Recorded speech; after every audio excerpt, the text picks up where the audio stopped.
कृष्णा राधे राधे भक्तों, जय श्री कृष्णा राधे राधे प्रिय भक्तों। स्वागत है आप सभी का मेरे YouTube चैनल आध्यात्मिक कथाओं में। आज मैं आपके लिए लेकर आई हूँ कार्तिक स्नान की कहानी। तो प्रिय भक्तों, कहानी शुरू करने से पहले आप सभी से मेरा निवेदन है कि मेरे चैनल को सब्सक्राइब जरूर कीजिएगा और वीडियो को अंत तक जरूर ही देखिएगा। हो सकता है यह वीडियो थोड़ी लंबी हो सकती है, पर इसमें कार्तिक स्नान की सभी कहानियाँ हैं। तो भक्तों, आइए शुरू करते हैं कहानी। आज की कार्तिक स्नान की कहानी से। एक नगर में एक ब्राह्मण दंपति रहते थे। वे दोनों प्रतिदिन 7 कोस दूर गंगा और यमुना नदी में स्नान करने जाते थे। इतनी दूर आने जाने से ब्राह्मण की पत्नी थक जाती थी। एक दिन उसने अपने पति से कहा कि हमारे एक पुत्र होता तो कितना अच्छा रहता। पुत्र का विवाह करते, हमारी बहू आती तो हमें घर वापस जाने पर खाना बना हुआ मिलता और बहू घर का काम भी कर देती। अपनी पत्नी की बात सुनकर ब्राह्मण ने कहा कि तूने बात तो सही कही है, चल मैं तेरे लिए बहू ला ही देता हूँ। ब्राह्मण ने कहा कि एक पोटली में आटा डालकर कुछ मोहरे रख दे। ब्राह्मण के कहे अनुसार उसने अर्थात ब्राह्मणी ने पोटली बांध कर दे दी। पोटली लेकर ब्राह्मण चला गया। ब्राह्मण को सफर के दौरान यमुना के किनारे बहुत ही सुंदर लड़कियां दिखाई दी। वे रेत में घर बनाकर खेल रही थी। उनमें से एक लड़की ने कहा कि मैं अपना घर नहीं बिगाड़ती, मुझे तो रहने के लिए यह घर चाहिए। लड़की की बात सुनकर ब्राह्मण मन ही मन सोचने लगा कि बहू बनाने के लिए यह लड़की उचित है। जब वह लड़की जाने लगी तो ब्राह्मण भी उसके पीछे पीछे उसके घर तक चला गया। वहां जाकर ब्राह्मण ने उस लड़की से कहा, बेटी, कार्तिक मास चल रहा है, इसलिए मैं किसी के घर के खाना नहीं खाता। मैं अपने साथ आटा लेकर आया हूँ। तुम अपनी माता से पूछो कि क्या वह मेरे लिए आटा छानकर रोटी बना देगी। यदि वह मेरी आटा छानकर रोटी बनाएगी तो मैं रोटी खा लूंगा। लड़की ने जाकर अपनी माँ को यह सारी बात बताई। माँ ने कहा, ठीक है, जाकर ब्राह्मण देव से कह दो कि वह अपना आटा दे दे, मैं रोटी बनाकर दे दूंगी। जब वह आटा छानने लगी तो आटे में से मोहरे निकली। वह सोचने लगी कि जिसके आटे में से इतनी सारी मोहरे हैं उसके घर में कितनी मोहरे होंगी। जब ब्राह्मण खाना खाने बैठा तो लड़की की माँ ने उस ब्राह्मण से पूछा, क्या आपका कोई लड़का है और क्या आप उस लड़की की सगाई करने जा रहे हो। यह सुनकर ब्राह्मण ने कहा कि मेरा लड़का तो काशी में पढ़ने गया हुआ है, लेकिन यदि तुम कहो तो खांड कटोरे से विवाह करके तुम्हारी बेटी को अपने साथ ले जाऊं। लड़की की माँ ने कहा, ठीक है ब्राह्मण देव। इस पर लड़की की माँ ने लड़की की खांड कटोरे से शादी करके ब्राह्मण के साथ भेज दिया। ब्राह्मण ने घर आकर कहा, रामू की माँ, दरवाजा खोल कर देख, मैं तेरे लिए बहू लेकर आया हूँ। ब्राह्मण की पत्नी भीतर से ही बोली, हमारे तो कोई बेटा नहीं है, तो बहू कहाँ से लाए।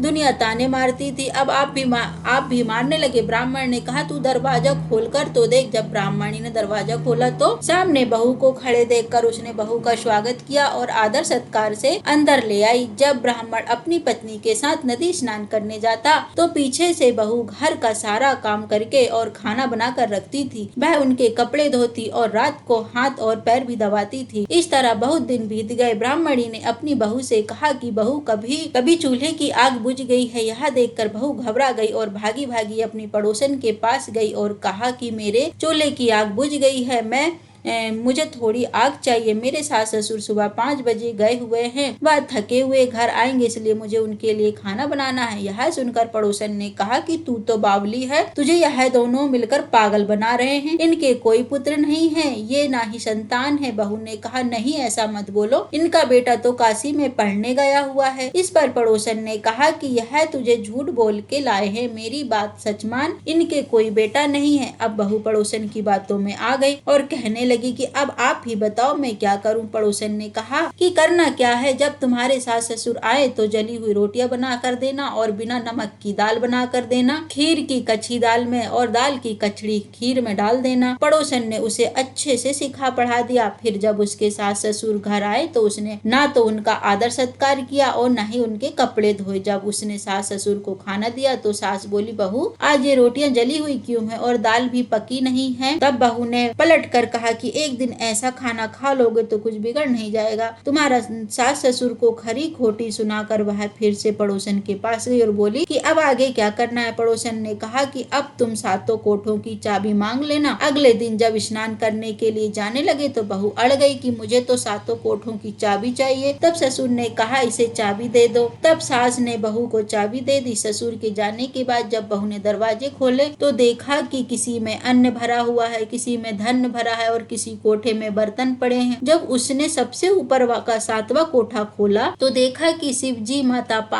शिवजी, पार्वती जी, गणेश जी, लक्ष्मी जी, पीपल पथवारी, कार्तिक के ठाकुर राय, दामोदर, तुलसी का बिड़वा, गंगा, यमुना और 33 कोटि देवी देवता विराजमान है। वहीं पर एक लड़का चंदन की चौकी पर बैठ माला जप रहा है। यह सब देखकर उसने लड़के से पूछा कि तुम कौन हो। तब लड़का बोला कि मैं तेरा पति हूँ, अभी दरवाजा बंद कर दे, जब मेरे माता पिता आएंगे तब दरवाजा खोलना। यह सब देखकर बहू बहुत खुश हुई। श्रृंगार कर सुंदर वस्त्र पहनकर अपने सास ससुर का इंतजार करने लगी। उसने अपने ससुर के लिए अच्छे अच्छे पकवान बनाए। जब उसके सास ससुर घर पर आए तो उसने उनका आदर सत्कार किया और प्रेम पूर्वक खाना खिलाया और हाथ पैर दबाने लगी।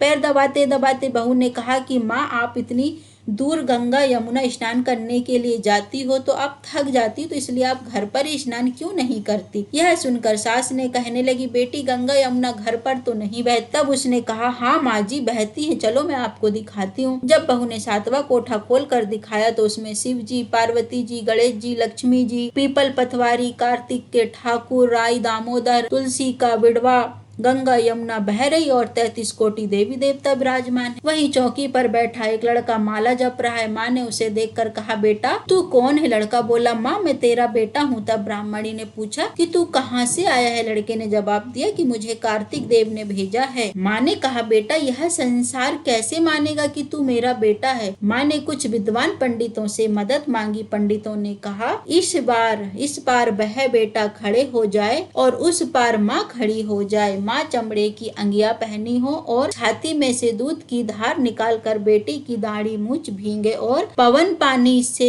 गठ जोड़ा बंधे, तब मानेंगे कि यह इस माँ का ही बेटा है। उसने ऐसा ही किया। चमड़े की अंगिया फट गई और छाती में से दूध की धार निकल कर बेटे की दाढ़ी मूछ भीग गई। पवन पानी से बहू बेटे का गठ जोड़ बंध गया। यह सब देखकर ब्राह्मण और उसकी पत्नी खुशी का ठिकाना ना रहा। यह तो ही कार्तिक मास की कथा। कार्तिक के ठाकुर जैसे ब्राह्मण और ब्राह्मणी को बहू बेटा दिया, वैसे सबको देना। कार्तिक मास की कथा कहने सुनने और हुंकार भरने वाले सब पर कृपा करना। अब बोलिए श्री कृष्ण भगवान की जय।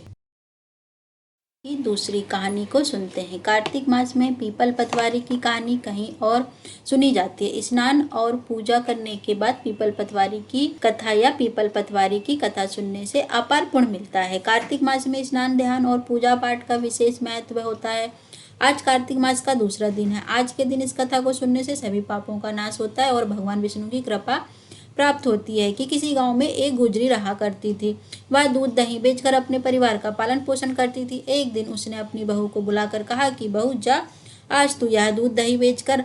बहू दूध दही बेचने गई तो रास्ते में उसने देखा कि कार्तिक मास में औरतें पीपल सींचने आई हुई है। वहां उन्हें देखकर बैठ गई और औरतों से पूछने लगी कि तुम यहाँ क्या कर रही हो। औरत ने कहा कि हम पीपल महादेव की पतवारी सींच रहे हैं। बहू ने फिर पूछा कि अच्छा ऐसा करने से क्या होता है। तब औरतों ने बताया कि ऐसा करने से अनधन की प्राप्ति होती है। अगर किसी का पति वर्षों से बिछड़ा हुआ है तब वह मिल जाता। औरतों की सारी बात सुनकर वह गुजरी की बहू बोली कि तुम तो पानी से सींच रही हो, मैं तो दूध दही से सींचूंगी। अब गुजरी की बहू हर रोज आती और सारा दूध दही से पीपल की पतवारी को सींच जाती। उसकी सास उससे वापस लौटने पर हर रोज पैसों के बारे में पूछती तो वह कह देती थी कि माँ जी, कार्तिक का महीना खत्म होने दो, तब मैं सारे पैसे लाकर दे दूंगी। कार्तिक का महीना पूरे होने पर पूर्णिमा आ गई। तब वह गुजरी की बहू पीपल की पतवारी के पास धरना देकर बैठ गई। पीपल ने उससे पूछा कि तू यहाँ पर क्यों पड़ी हुई है। गुजरी की बहू बोली कि मेरी सास दूध दही के पैसे आज मांगने वाली, लेकिन मैंने तो उनसे पूरे महीने पीपल के पेड़ को दूध और दही से सींचा है। अब मुझे पैसे चाहिए। पीपल ने कहा, मेरे पास पैसे नहीं है, यह पत्ते और डालियां पान पड़े हैं, यह सब ले जा और गुल्लक में ले ले। जाकर रख देना। बहू घर पहुंची। घर जाने पर सास ने पूछा कि बहू बता पैसे लाई है? बहू कहने लगी, माँ जी लाई हूँ और मैंने गुल्लक में रख दिए। सास ने गुल्लक खोलकर देखा तो उसकी आंखें खुली की खुली रह गई। गुल्लक में हीरे मोती जगमगा रहे थे। सारे सूखे पत्ते धन में बदल गए, जिन्हें देखकर सास कहने लगी, अरे बहू इतना धन कहाँ से ले आई?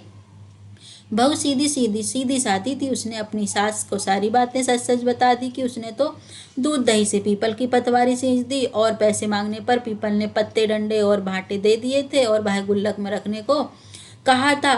अब गुल्लक में रखने से हीरे मोती बन गए। अब बहू की बात सुनकर सास बोली, बहू तब तो मैं भी पीपल की पतवारी सींचने जाऊंगी। अब सास दूध दही तो बेच आती, उसके बदले दूध दही की हांडी धोकर पीपल की पतवारी में रख आती थी। घर आकर वह अपनी बहू से कहती, बहू चल तू मुझसे पैसे मांग।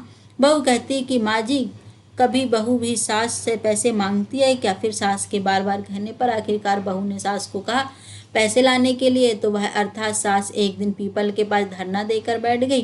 पीपल ने सास को भांडे पत्ते डंडे और पान के दे दिए। सास ने घर आकर गुल्लक में वह सब ले जाकर रख दिए। सास के कहने पर बहू ने गुल्लक फोड़ी तो देखा कि उसमें तो कीड़े मकोड़े चल रहे हैं। बहू ने सास से पूछा कि माँ जी यह सब क्या है? सास कीड़ों को देखकर बोली कि पीपल पतवारी ने तुझे धन दिया, लेकिन मुझे कीड़े क्यों दिए? इस पर सभी औरतें बोली, तुम्हारी बहू ने सब कुछ सच्चे मन से किया था, लेकिन तुमने धन के लालच में आकर यह सब किया। इसलिए हाथ जोड़कर इस कथा के अंत में कहना चाहिए, हे पतवारी माता, जैसे आपने बहू को दिया वैसे अपने सभी भक्तों को देना। इस कथा को कहते सुनते और हुंकार भरते सभी भक्तों को देना। बोलिए पीपल पतवारी की जय।